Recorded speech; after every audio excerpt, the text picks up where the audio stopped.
NBC's Chuck Todd used a poll from Daily Kos to try and paint this picture that Bernie Sanders will have no chance in 2020.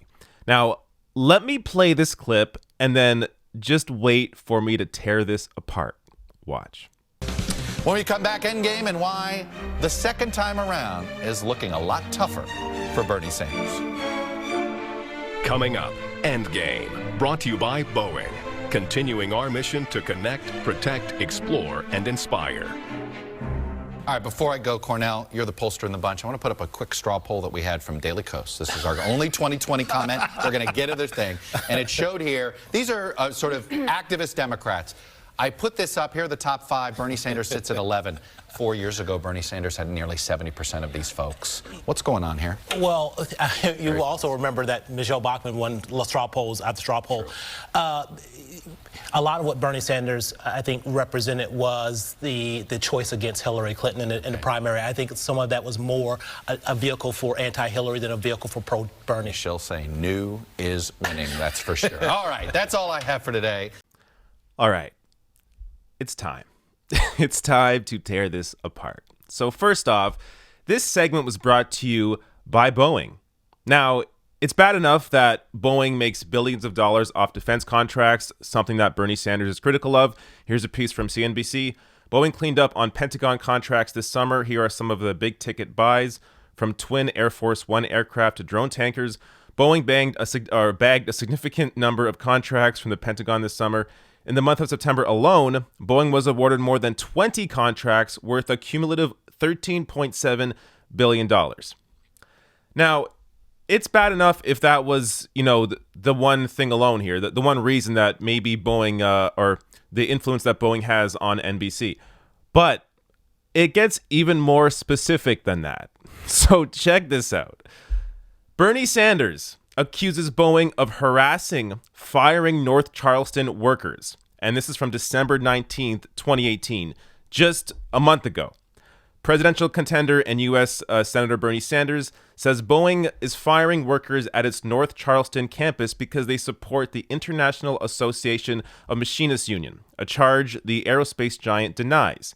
Sanders, an independent from Vermont, told Boeing CEO Dennis Muilenburg in a December 14th letter that the aerospace firm should abide by a May 31st election in which North Charleston flight line workers voted to join the union. So, right off the bat, you have a segment that's attacking Bernie Sanders, brought to you by Boeing, a company that definitely does not like Bernie Sanders, and this segment is all about slamming him or smearing him and making it sound like he has no chance in 2020 by using a single poll. Which, by the way, this poll from Daily Kos, I guess used to be something like 10 years ago, used to be a progressive community at some point, but it's completely fallen off since then. Nobody that's progressive that I'm aware of anyways goes to this website.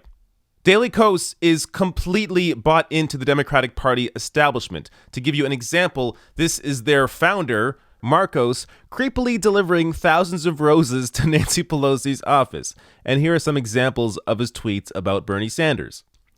What's tragic is that a real number of Bernie and Jill Stein supporters happily let themselves be used by Russia to undermine our democracy. That's from December 17th, 2018. Here's another one. The problem isn't Bernie Sanders supporters, it's Bernie Sanders himself. That's during the 2016 primary.